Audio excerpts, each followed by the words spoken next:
What is up, everyone, and welcome back into Tilt Talk, episode 3. Already into our third episode. Pretty crazy. But I'm Bailey Kennedy. Alongside me is my partner in crime, Miller Veach. Miller, say what's up to everybody. Hey guys, how's it going? As always, could not be happier to be here. We've had Had a some, week full of news. yeah, definitely some Yeah, some some big news. So let's start off with one of the biggest stories that didn't really contain to the MLL. It contained to another league, the NLL. So big news from the NLL. Joe Tosai, is that how you pronounce his last name? He played lacrosse at Yale. A billionaire. He bought an NLL expansion team, and there will now be a NLL team in San Diego. That's insane. First, right off the bat, yeah. that's crazy. Thoughts on the name of the team? Ooh,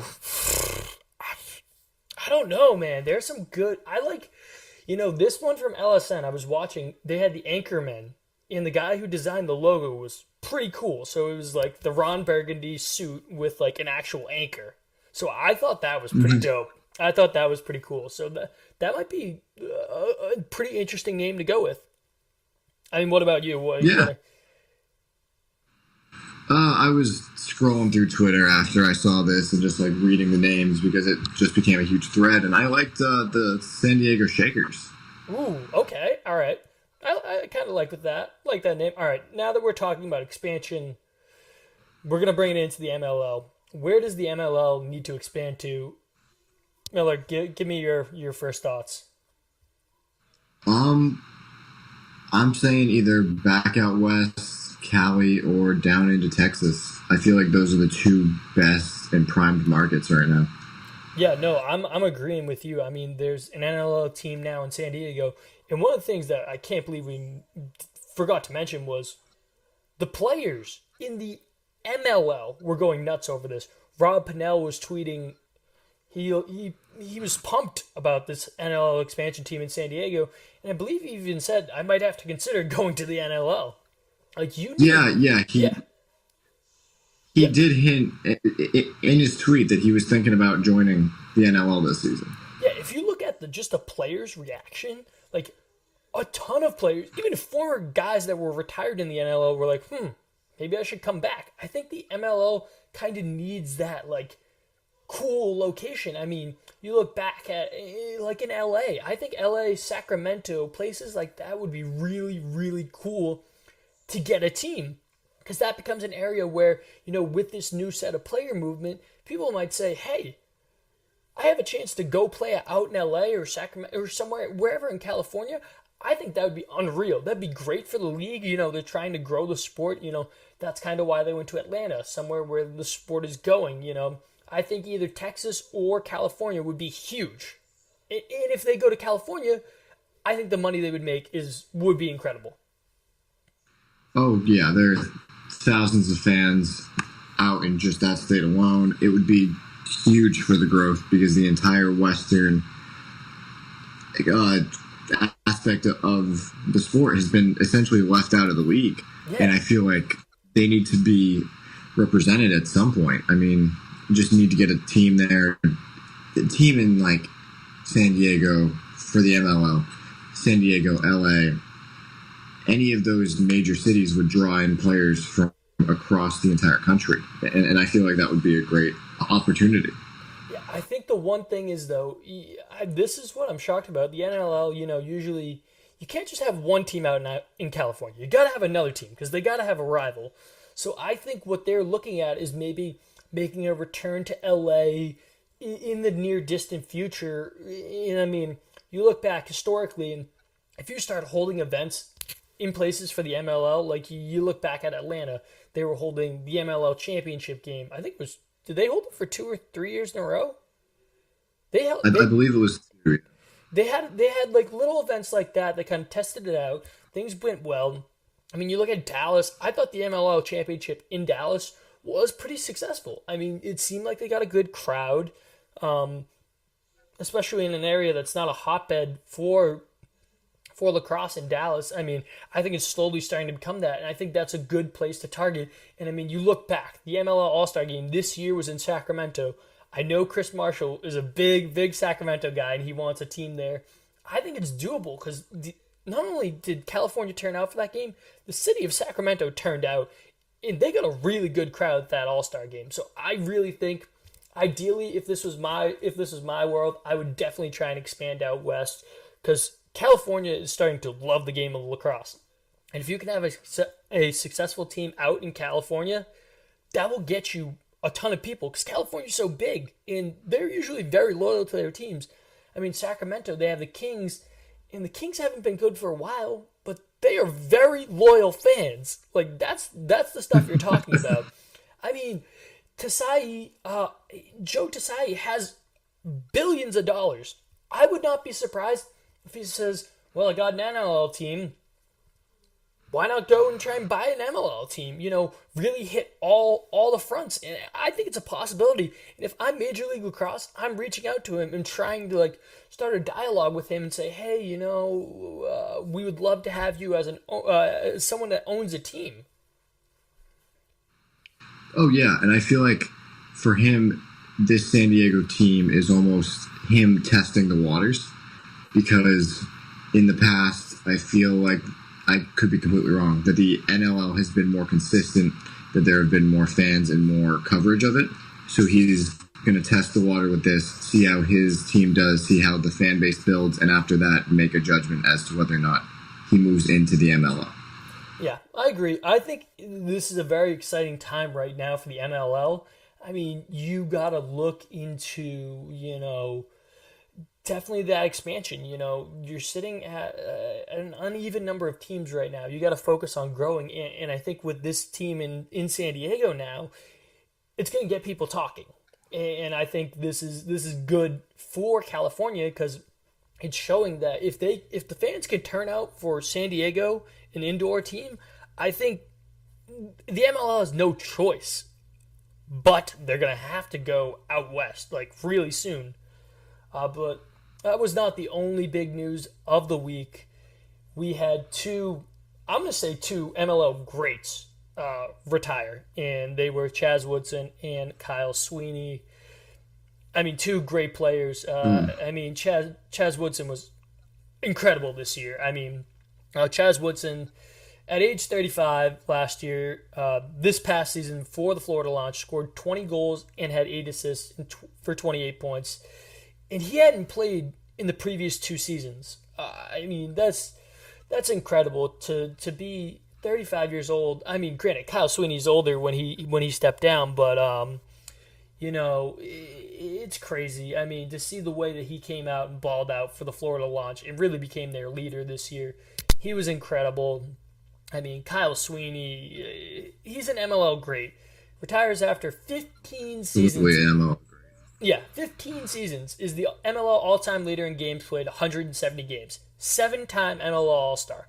Won 4 MLL titles, and he won 3 of those titles with the Philadelphia Barrage in 2004, 2006, and 2007. Then 2011, he won a title with the Cannons.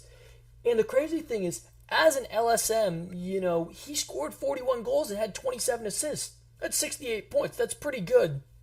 And he scooped up 500 ground balls. He's one of 6 MLL players to ever get 500 ground balls. Kyle Sweeney's an all-time great. Chaz Woodson revolutionized the game the way he played.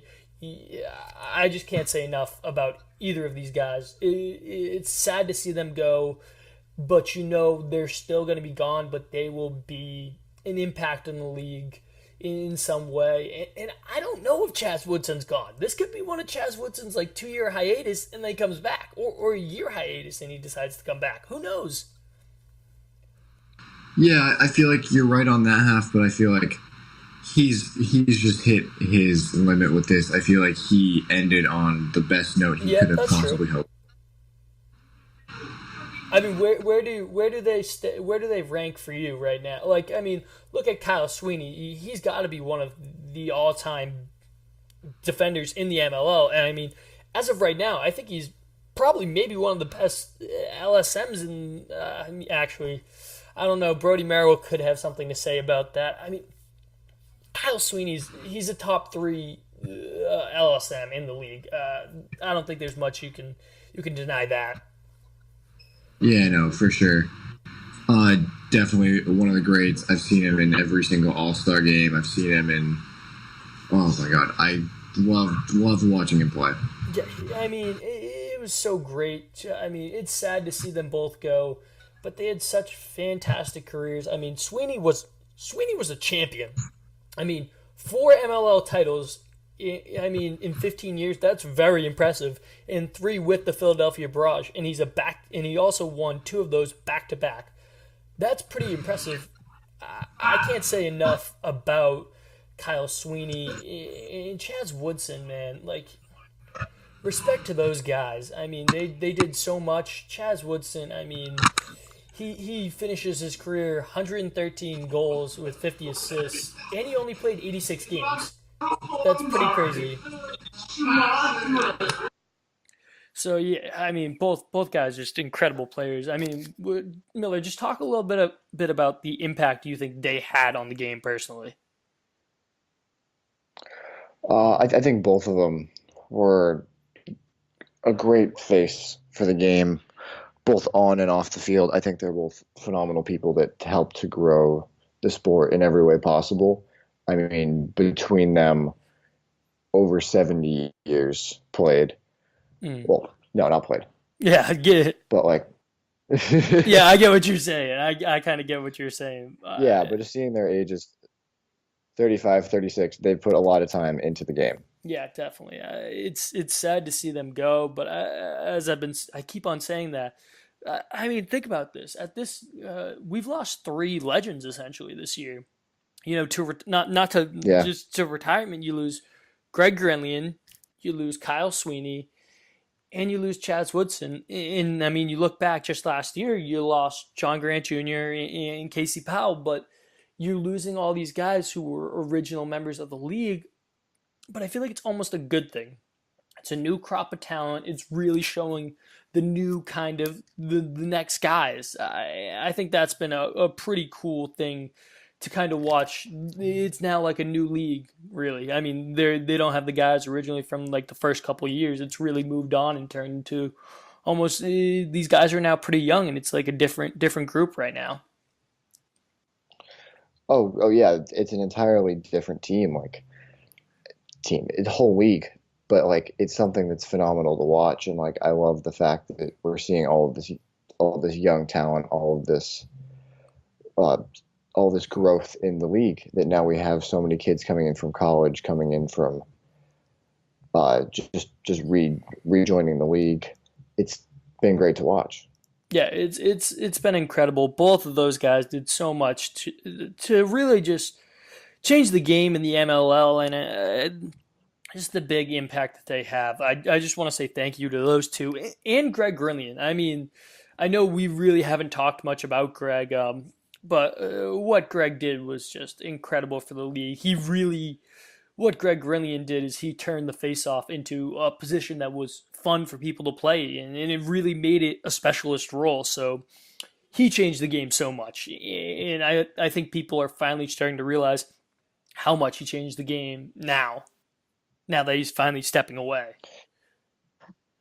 Yeah, like he's finally done absolutely incredible career. I've loved watching him play, but like, Fogos are now like one It's a of, thing, yeah. if not the most valuable players on the entire team. Because if you can win that draw, that's the extra possession, that's the extra shot you get. That's game deciding factors right there, coming from one specialized player. Yeah, that is so true. But before we head into our last topic, I just want to talk to all our listeners real quick. I want to talk to you guys about Twain Clothers. Twain Clothers, they were inspired by Mark Twain's unparalleled style. Twain Clothers strives to empower individuals to be original. So they make their own original design clothes, very cool. They have some great modern day Gatsby sweatshirts that are very comfortable, nice fit. I mean, they're great. I know I'm in the process of getting a couple more. I'm excited for their fall line to come out. They have some great upstream T-shirts. The logos that they make are incredible. The designs are cool. Their hats, being a big hat guy, I've got a couple hats from them too. So it's been incredible. Their new fall line is coming out really soon, really soon. So once it drops, we'll try and tweet out pictures of the new stuff that has dropped. But as of right now, you can still go to twainclothers.com. And if you go check out, use this promo code. The promo code is TILT. That's TILT. Do that at your checkout. You get 15% off your order. So once again, go to twainclothers.com. Use the code word TILT, TILT. That will get you 15% off your order. And I strongly recommend getting some of their new stuff, their stuff right now. And then once their fall clothing line drops, strongly recommend you go in there ASAP, because the stuff they produce is amazing. Miller, do you got any? What are your thoughts on the stuff that they make right now? Honestly, it's been some of the nicest clothes that I've had. Like they really do put in their quality and their time, and it's shown through their designs and their choices. Like, absolutely great. Yeah. So it's absolutely outstanding. Once again, twainclothers.com. Use the code word TILT at checkout, gets you 15% off your order. But now let's go back into the business, and that is talking about player movement. As of now, only 2 players have officially filed the correct paperwork to be in player movement. And those 2 guys are Tommy Palasek and Josh Hawkins. Tommy Palasek, we'll talk about him first. He's a fourth round college pick compensation. Played in 11 games this year, 14 goals, 8 assists, 22 points for New York. Miller, you're a Lizards fan. Just kind of give me your instant feedback or your instant reaction on Palasek officially being in player movement. I definitely feel like and I'm going to go along the same line that I had talked about last week, was that he's lost his place and he's looking for those options to see what he can get. I mean, he's a great player and he's a great asset for New York, but like, he's been replaced by just the sheer talent that they have on their team right now. Yeah, no, I definitely agree. Palasek has been he's played every single year in his career in New York. And, the past couple years, he's fallen off. His numbers haven't been the same as they used to be. I think that's just solely based on the talent that has been around him, that they're almost pushing him to the back. Right now, you're looking at it, their attack at one point was Matt Gibson, Will Manny, and Rob Pannell. And occasionally, they told Matt Gibson, you're going to come out of the box and Paul Rabel is going to play attack. So I think Palasek right now is kind of being moved to that fourth man role, maybe coming out of the box. And that's something that maybe he's not a big fan of. And I think there are teams out there that would be willing to give up that 4th round college pick to get a player like Palasek. I think he's a great, kind of guy that you can bring in and be a good team player. One of the teams that I think he could go to, I have 4 teams that I think would be great, should be very interested in getting him. That's the Atlanta Blaze. And I know what everyone's thinking. Why do the Blaze need another attackman? And that's the first thing I would think, but Tommy has the connection with LB3. He used to be, or I believe he still is, a head coach / camp counselor for the LB3 lacrosse organization. So having that Atlanta connection, which is where LB3 is mostly based off in, I think having that connection is huge. You look at their attack, it's Kevin Rice, James Pannell, Chris Bocklett, who knows where he's going to go, Randy Stotts, he misses half the season. Mark Matthews misses half the season. I mean, Dylan Donahue played in 10 games, and it felt like he wasn't really being used the correct way.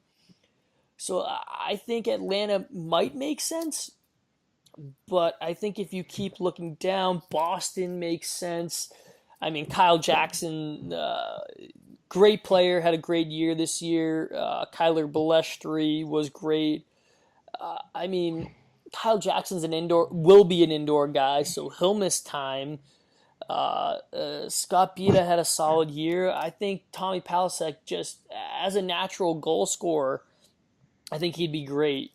Teaming him alongside Balestri and Emila, it's a possibility. I mean, Chesapeake, it's a weird situation they have there. Lyle Thompson's going to miss a ton of games. So, I mean, you have Josh Byrne, who's going to miss a ton of games, and Matt Danowski will miss a couple games. So I think as of now, Chesapeake might be the team that needs Palasek the most, because Palasek will be able to play games. And then the final team, I think, is Rochester, if he doesn't return to New York. And who knows where Rochester will be. So I'm only saying them because as like the courtesy team, I feel like I'm saying Rochester for everyone. But I think as of right now, if I had to make a prediction, I think Chesapeake might be a good place for him. I don't know about you, honestly, Miller. What's your thought process on this?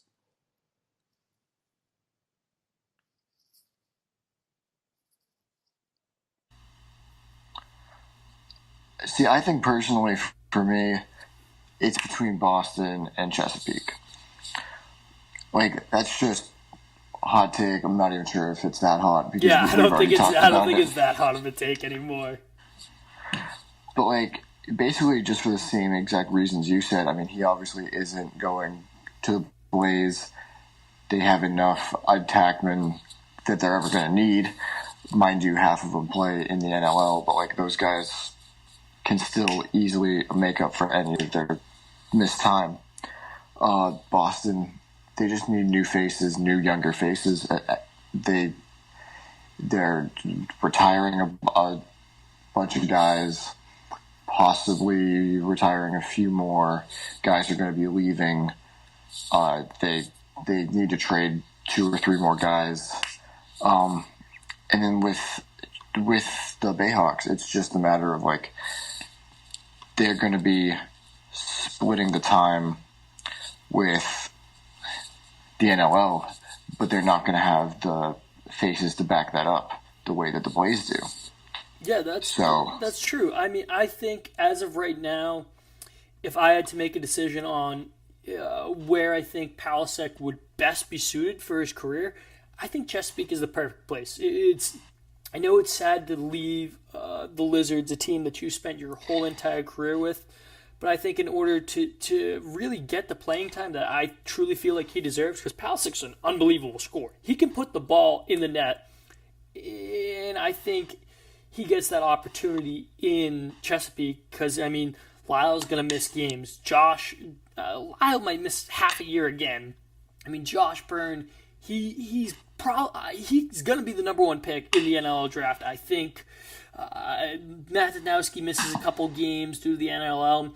Look at the only other real attackman they had, Nathaniel Lewins, played 6 games. Sean Evans played 4. Like, those guys don't typically play in the MLL. I mean, the only other guys are Colin Heacock and James Carlson. You know, those are the other guys you have. And those guys haven't played really in the MLL before. I think it makes complete sense. Palasek comes in.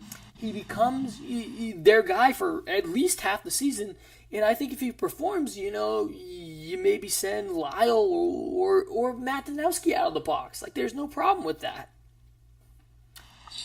Yeah, I think that's where they're going to end up moving him. I think that Palasek definitely can back up the Bayhawks where they need it during their guys missing their time with the NLL. So, I mean, if we're going to make a prediction, I'm saying Chesapeake. And what are you thinking he's going to end up going back home?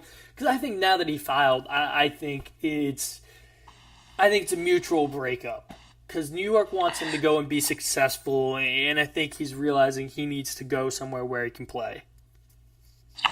Oh yeah, I feel that completely. I feel like him turning in those forms is just his way of saying to both the league and to his New York Wizards, who he's been with his entire career, that it's time for a change. Nothing wrong with that, and I feel like they do, as you said, want him to succeed and whatnot. But like, he just needs that chance to do that, and with the Wizards, he won't find that. All right, so let's move on to the second player to file for player movement, and that is Josh Hawkins, a defensive midfielder slash midfielder. I'm going to give Josh. He also plays a great offensive game when you let him. I mean, he's a dangerous scorer when you give him the ball. Had 3 goals and 1 assist on the year this year, 4 points. Had 30 ground balls in the year, 5 caused turnovers. His stats were a little down this year. I mean, he had an all-star campaign the year before. He was unbelievable the year before. And what Josh does is, wow. Looking at his 2016 stats, you're going to be, I don't know if you'll believe the numbers that I'm going to say. Josh had 11 goals in 2016. I am shocked by that number. Like, that's, for someone that people consider a D mid, he has the ability to score. So I didn't realize Josh got into double figures before. So that changes a lot. I think the Cannons. Yeah, props to Josh on that one. Yeah, I feel like the Cannons just didn't use him as much offensively this year. I mean, granted, he played the last couple games with a broken thumb, so it's kind of like, we don't really need you. We don't want you to be that offensive guy because we don't need you to get hurt and ruin your career more. But I think it's going to be a very, very interesting situation with Josh. And I think there's only 3 teams in Josh's. I think there's only 3 teams that Josh is going to be deciding between. I believe he's deciding between Boston. He's going to decide between New York. I feel like New York's going to go after him, but I have my personal thoughts on New York. I'm going to get to them later as we start this dialogue, and then I think the third one's Atlanta. So I'm going to give you the chance to talk about Josh first. Yeah, I mean, he's certainly been a face that I've known for a while between the Cannons, his airing, his time with LSN, but also like, he's just been one of those guys who's been consistent, and like that double figure goal number was even surprising to me, and it's phenomenal for him. Like, I agree with the Atlanta pick. Boston, if he really chooses to stay, I would be okay with that. I'm just interested that you have the Wizards down, though. Like, that's probably the last team that I thought you would say. Yeah, no, it is one of the last teams that I wouldn't really think of, but I just feel like he's one of those kind of guys. I mean, New York is. I mean, all right. Josh works at LSN. LSN's right in Boston. Josh isn't leaving LSN anytime soon. I just personal belief, and Josh seems to love it there. I don't think he's leaving there anytime soon. And I think outside of being with the Cannons, I think the Lizards, it's a close enough travel for him. His family can go see a couple games a year, if not every game, because I mean, he's from Amherst. So I mean, being from Western Mass, maybe being in New York, that Hofstra area, maybe it's a little closer. But I mean, I know being in Boston has meant a lot to Josh because he grew up in Massachusetts. It's going to be hard for him to go, but I think it's a possibility. And I think the area that is most attractive is Atlanta. Atlanta doesn't really have that true defensive midfielder, and that's something that I believe Josh can give them. And Josh is also able to score, so if Josh is able to play all 14 games for you, it gives you a solid a defensive midfielder who can also push in transition and score. So I like Atlanta, and he teams up with his good friend Scott Ratliff, who he played with for the Cannons for a couple years. I mean, you also look at Adam Gittleman. Adam Gittleman was Josh's teammate on that crazy 2015 team that lost to the Lizards in that crazy game. I mean, you just have a whole group of guys that are all really close and tight knit, and I could see. I think Josh is going to Atlanta. That's just my bold prediction. If he's going to go anywhere, I think Atlanta makes sense. New York, they're filled with defensive midfielders. You got Steve DiNapoli, who can play D mid. You have Unterstein. I think they're pretty well off. I think New York is well off there. But I think New York would be will have the conversation with Josh, because to get Josh, you only have to give up a third-round college pick. New York just, when it comes to college picks, they just don't care. Like, they're willing to give up their college picks left and right to get good players, because they want to build the super team. And I think they're willing to give up a third-round pick for Josh. No, I certainly feel that too. It's just a matter of whether Josh will have a place there, because as you said, they have multiple teammates right now. But I feel like if Josh can prove himself, that those other D-mids might be in Josh's position next year and be looking for a brand new team for themselves so that they can have a spot. Because I feel like Josh could easily make starting D-mid, if not backup D-mid, for any team in the league, without a doubt. So, like, it's not a matter of which team wants him. It's just a matter of where he wants to go. Yeah, I think that's what it's going to come down to. It's going to come down to what Josh wants to do, and I think Atlanta might be the place that maybe he'll go, and because they're an up-and-coming team, they're a young group of guys. And Josh is a young guy too. I mean, he goes and joins that young team, and maybe they become a title contender for the next couple of years. It makes things interesting. But I also think in the end, it's going to come down to Boston and Atlanta. I think he will take a look at the New York offer. He'll hear what Coach Spallina has to say. And I think when he makes his final decision, it's going to come down to Boston and Atlanta. And I think it's going to be a very hard decision for Josh to make, because it's going to be a hard decision for him to leave Boston. It's not going to be an easy one. I don't know if he will end up making that decision to leave. I think it's a possibility. I don't know. This was a frustrating year for the Cannons. I mean, as a player, I'm sure it was frustrating. You came into the year with high hopes, and just everything falls apart with that Will Manning trade. I think that may change things. And Josh has been nothing but, he's been the face of the Cannons organization. So no one can be mad if he leaves. I'm saying that firsthand. You can't be mad. Josh has handled this with nothing but class. Who knows if he leaves? He's one of the guys who's just been urging people to file for player movement, and he wants to take suit, telling these guys to file. So I'm really torn between it. I don't know what he's going to end up doing. I think we're going to give Josh time since he's already filed, we're going to give him time to really go through the process. And we've already talked to Josh about coming on here and doing an interview.